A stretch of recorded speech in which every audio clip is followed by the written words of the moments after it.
আকাশবাণী খবর পড়ছি সুদীপ বসু। এখনকার বিশেষ বিশেষ খবর হলো লোকসভা নির্বাচনের বাকি পর্যায়গুলির জন্য নির্বাচনী প্রচার জমে উঠেছে। পশ্চিমবঙ্গে লোকসভা নির্বাচনের তৃতীয় দফার জন্য নির্বাচন কমিশন দুজন সাধারণ পুলিশ পর্যবেক্ষক নিয়োগ করেছে। ভারতীয় আবহাওয়া দপ্তর পূর্ব ও দক্ষিণ ভারতে আগামী 4 দিন অতি তীব্র তাপপ্রবাহের সতর্কতা জারি করেছে। ওয়াশিংটন চীনকে হুঁশিয়ারি দিয়ে বলেছে তারা যেন রাশিয়াকে ইউক্রেন যুদ্ধে সাহায্য করা থেকে বিরত থাকে। আইপিএল ক্রিকেটে গতকাল রাজস্থান রয়্যালস 7 উইকেটে লখনৌ সুপার জায়ান্টসকে হারিয়ে দিয়েছে। আসছি বিস্তারিত খবরে। লোকসভা নির্বাচনের বাকি পর্যায়গুলির জন্য নির্বাচনী প্রচার জমে উঠেছে। বিভিন্ন রাজনৈতিক দলের তারকা প্রচারক ও শীর্ষ নেতারা জনসভা রোড শো করছেন। শীর্ষ বিজেপি নেতা প্রধানমন্ত্রী নরেন্দ্র মোদী গতকাল মহারাষ্ট্রের কোলাপুর এবং গোয়ার ভাস্কোতে জনসভায় বক্তব্য রাখেন। কংগ্রেস এক ভারত শ্রেষ্ঠ ভারতের ভাবনার অপমান করেছে বলে তিনি মন্তব্য করেন। कांग्रेस सिर्फ वोट बैंक के लिए एक भारत श्रेष्ठ भारत की भावना का हमारे संविधान का अपमान कर रही है। इससे जुड़ा एक बड़ा खुलासा गोवा में कांग्रेस के कैंडिडेट ने भी किया है। इस खुलासे ने कांग्रेस की सच्चाई बता दी है कि देश का संविधान उसके लिए कोई मायने नहीं रखता। कांग्रेस की यही सोच है जिसके कारण 70 साल तक जम्मू कश्मीर में आर्टिकल 370 बना रहा, जिसके कारण देश सालों साल तक आतंकवाद की आग में जलता रहा। প্রবীণ বিজেপি নেতা তথা কেন্দ্রীয় স্বরাষ্ট্রমন্ত্রী অমিত শাহ আজ উত্তরপ্রদেশের কাশগঞ্জ, মৈনপুরী, ইটাওয়া এবং কানপুরে জনসভা করবেন। কানপুরে দলের কার্যকর্তাদের সঙ্গে তিনি বৈঠক করবেন বলেও জানা গেছে। উত্তরপ্রদেশের মুখ্যমন্ত্রী যোগী আদিত্যনাথ আজ বারেলি, বাদাউন এবং ইটাতে জনসভা করবেন। অন্যদিকে সমাজবাদী পার্টির প্রধান অখিলেশ যাদব আজ বারেলি এবং সম্বলে দলীয় প্রার্থীদের সমর্থনে জনসভা করবেন। গতকাল কানপুর দেহাতে নির্বাচনী জনসভায় ভাষণে তিনি বলেন, বিজেপির শাসনে দেশবাসী দ্রব্যমূল্য বৃদ্ধির জাঁতা গলে পড়েছে। ইন্ডিজোট ক্ষমতায় এলে কৃষি ঋণ মকুব করা হবে বলেও তিনি উল্লেখ করেছেন। কংগ্রেস নেত্রী প্রিয়াঙ্কা গান্ধী ভাদ্রা গতকাল ভালসাদ জেলার ধরমপুরে একটি নির্বাচনী সমাবেশে ভাষণ দেন। তিনি বলেন, প্রধানমন্ত্রী নরেন্দ্র মোদী আগে সংবিধান বদলের কথা বললেও এখন ইন্ডি জোটে চাপে পড়ে তিনি আর সে কথা বলছেন না। आज नरेंद्र मोदी जी के मंत्री, उनके सांसद, उनके उम्मीदवार देश भर में घूम के कह रहे हैं कि दे दो हमें 400 सीटें, देखना हम संविधान भी बदल डालेंगे। जब ये बात फैल गई पूरे देश में, मोदी जी को दिखने लगा कि पहले चरण में उनको कम वोट आ रहे हैं, घबरा गए, बौखला गए। फिर आपके सामने हर मीटिंग में कहने लगे कि हम संविधान को नहीं छुएंगे। तो फिर ये कहलवाया क्यों? लेकिन जब मौका मिलेगा तो देख लेना, दावे के साथ कह सकती हूं पहले भी इन्होंने किया है कि ये बदल डालेंगे और बदलेंगे इस तरह कि इस देश का लोकतंत्र कमजोर होगा। অন্যদিকে প্রবীণ কংগ্রেস নেতা অভিষেক মনু সিংভিও আজ গুজরাটে প্রচার করবেন। আহমেদাবাদে সাংবাদিক বৈঠকও করবেন তিনি। আগামীকাল পাটনে নির্বাচনী জনসভা করবেন প্রাক্তন কংগ্রেস সভাপতি রাহুল গান্ধী। গুজরাটে আর একাধিক জনসভা করার কথা বরিষ্ঠ বিজেপি নেতা রাজনাথ সিং এর। পশ্চিমবঙ্গের তৃণমূল কংগ্রেস প্রধান মুখ্যমন্ত্রী মমতা ব্যানার্জি আজ মালদায় সভা করবেন। বিজেপির সর্বভারতীয় সভাপতি জগৎ প্রকাশ নাড্ডাও আজ বহরমপুর এবং নদিয়ার রানাঘাটে জনসভায় অংশ নেবেন। রাজধানী দিল্লিতে চলছে জোর কদমে প্রচার। বিজেপি, কংগ্রেস, আম আদমি পার্টি জনসভা, পথসভার পাশাপাশি করছে বাড়ি বাড়ি প্রচার। বিজেপি নেতা তথা নর্থ ইস্ট আসনে প্রার্থী মনোজ তিওয়ারি গতকাল জিটিবি এনক্লেভে প্রচারে অংশ নেন। এই আসনে কংগ্রেস কানহাইয়া কুমারকে প্রার্থী করেছে। নতুন দিল্লি আসনে বিজেপি প্রার্থী বাঁশুরি স্বরাজ পাহাড়গঞ্জ এলাকায় রোড শোতে অংশ নেন। কীর্তিনগর এলাকায় বাড়ি বাড়ি জনসংযোগ সারেন আম আদমি পার্টির সোমনাথ ভারতী। জেলবন্দি মুখ্যমন্ত্রী অরবিন্দ কেজরিওয়ালের স্ত্রী সুনিতা গতকাল কল্যাণপুরী এলাকায় প্রচারে অংশ নেন। চাঁদনি চক আসনে প্রার্থী জয়প্রকাশ আগরওয়াল মডেল টাউনে জনসভা করেছেন। ষষ্ঠ দফায় দিল্লির 7টি আসনে ভোট গ্রহণ, এর জন্য আগামীকাল বিজ্ঞপ্তি জারি হবে। ভোট গ্রহণ 25শে মে।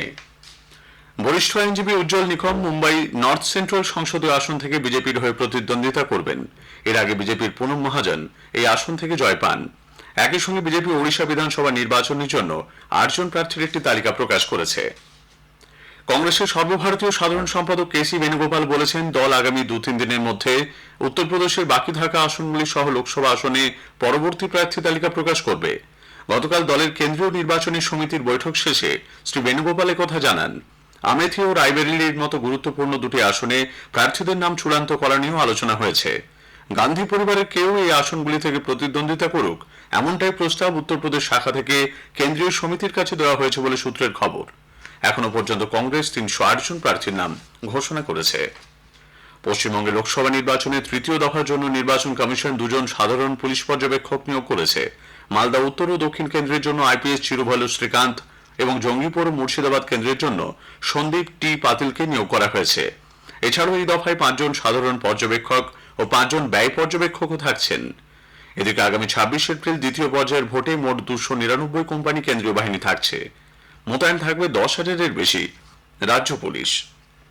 খবর শুনছেন আকাশবাণী থেকে। ভারতীয় মৌসুম বিভাগ আইএমডি গাঙ্গেয় পশ্চিমবঙ্গ ও ওড়িশায় প্রবল তাপপ্রবাহের লাল সতর্কতা জারি করেছে।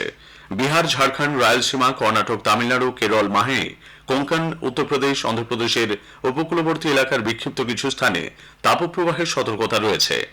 আগামীকাল পর্যন্ত পশ্চিম আসাম, মেঘালয়, ত্রিপুরা, কেরালা, মাহে, উপকূলীয় কর্ণাটক, উপকূলীয় অন্ধ্রপ্রদেশ, ইয়ানাম এবং কোঙ্কণে গরম ও আর্দ্র আবহাওয়া থাকতে পারে। এদিকে হিমাচল প্রদেশ ও উত্তরাখণ্ডে বৃষ্টি ও তুষারপাতের পূর্বাভাস দিয়েছে আবহাওয়া দপ্তর। উত্তরাখণ্ডে বনাঞ্চলে অগ্নিকাণ্ডের ঘটনায় বন দপ্তর সহ অন্যান্য দপ্তরের কর্মীদের ছুটি বাতিল করেছে রাজ্য সরকার। মুখ্যমন্ত্রী পুষ্কর সিং ধামি গতকাল হলদুয়ানিতে সাংবাদিকদের সঙ্গে কথাবার্তায় বলেন, দাবানল ঠেকাতে সরকার তৎপরতার সঙ্গে কাজ করছে। উল্লেখ্য, নৈনিতালের জঙ্গলে কয়েক হেক্টর এলাকা জুড়ে লাগা আগুন নেভাতে ভারতীয় বায়ুসেনা MI-17 হেলিকপ্টার ব্যবহার করছে। বাংলাদেশ আবহাওয়া দপ্তর বলেছে, দেশ জুড়ে যে তাপপ্রবাহ চলছে তা থেকে এখনই নিস্তার পাওয়ার কোনো সম্ভাবনা নেই। রাজশাহী, চুয়াডাঙ্গা ও পাবনা জেলায় এই তাপপ্রবাহ আরো তীব্র আকার নিয়েছে। দেশের বিভিন্ন অংশে মাঝারি থেকে অতি তীব্র তাপপ্রবাহ আরো কয়েকদিন চলবে বলে আবহাওয়া দপ্তর পূর্বাভাসে জানিয়েছে। সে দেশের বিভিন্ন অংশে তীব্র গরমে সানস্ট্রোকে কম করেও 12 জনের মৃত্যুর খবর পাওয়া গেছে। মার্কিন বিদেশ সচিব অ্যান্টনি ব্লিংকেন চীনকে হুঁশিয়ারি দিয়ে বলেছেন, তারা রাশিয়ায় অস্ত্র ও অন্যান্য যুদ্ধ সামগ্রী সরবরাহ বন্ধ না করলে ওয়াশিংটন কড়া পদক্ষেপ করবে। সংবাদ মাধ্যমকে তিনি জানান, পেইচিংয়ে বিষয়টি নিয়ে তার সঙ্গে চীনের বিদেশমন্ত্রীর কথা হয়েছে। তাকে স্পষ্ট ভাষায় জানিয়ে দেওয়া হয়েছে, ঠান্ডা যুদ্ধের পরবর্তী সময়ে ইউরোপে সবচেয়ে সংঘাতময় পরিস্থিতি তৈরি হয়েছে ইউক্রেন যুদ্ধকে কেন্দ্র করে। এই অবস্থায় চীনের উচিত কোনোভাবেই রাশিয়াকে সাহায্য না করা। যদিও মার্কিন যুক্তরাষ্ট্র কি ব্যবস্থা নিতে চলেছে তা স্পষ্ট করে জানানো হয়নি।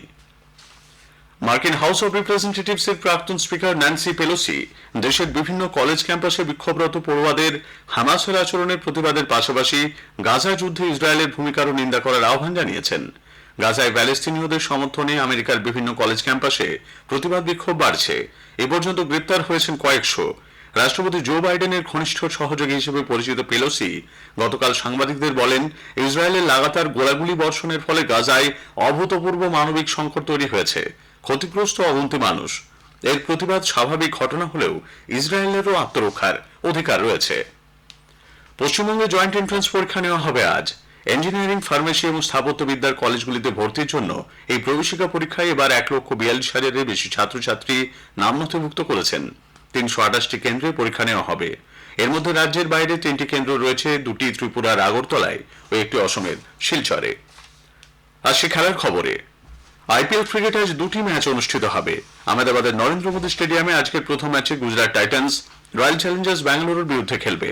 খেলা শুরু হবে বিকেল 3:30টায়। আজকের অন্য ম্যাচে এম এ চিদম্বরম স্টেডিয়ামে চেন্নাই সুপার কিংস খেলবে সানরাইজার্স হায়দ্রাবাদের বিরুদ্ধে। খেলা শুরু সন্ধে 7:30টায়। লখনৌয়ের একানা ক্রিকেট স্টেডিয়ামে গতরাতে আইপিএল এর ম্যাচে রাজস্থান রয়্যালস 7 উইকেটে লখনৌ সুপার জায়ান্টসকে হারিয়ে দিয়েছে। আইএসএল এর সেমিফাইনালে দ্বিতীয় পর্বের ম্যাচে যুব ভারতীর ক্রীড়াঙ্গনে মোহনবাগান সুপার জায়ান্ট আজ ওড়িশা এফসির মুখোমুখি হবে। খেলা শুরু হবে সন্ধে 7:30টায়। ভারতের নেত্রা কুমানম প্যারিস অলিম্পিকে নৌচালনা বা সেলিং ইভেন্টে যোগ্যতা মান অর্জন করেছেন। ফ্রান্সের হাইডেসের রেগাট্টায় মেয়েদের ডিহি ILCS 6 প্রতিযোগিতায় নেত্রা 67 পয়েন্ট নিয়ে পঞ্চম স্থান অধিকার করেন। শেষ করার আগে খবরের বিশেষ কিছু অংশ আরো একবার। লোকসভা নির্বাচনের বাকি পর্যায়গুলির জন্য নির্বাচনী প্রচার জমে উঠেছে। পশ্চিমবঙ্গে লোকসভা নির্বাচনের তৃতীয় দফার জন্য নির্বাচন কমিশন 2 জন সাধারণ পুলিশ পর্যবেক্ষক নিয়োগ করেছে। ভারতীয় আবহাওয়া দপ্তর পূর্ব ও দক্ষিণ ভারতে আগামী 4 দিন অতি তীব্র তাপপ্রবাহের সতর্কতা জারি করেছে। খবর শেষ হলো।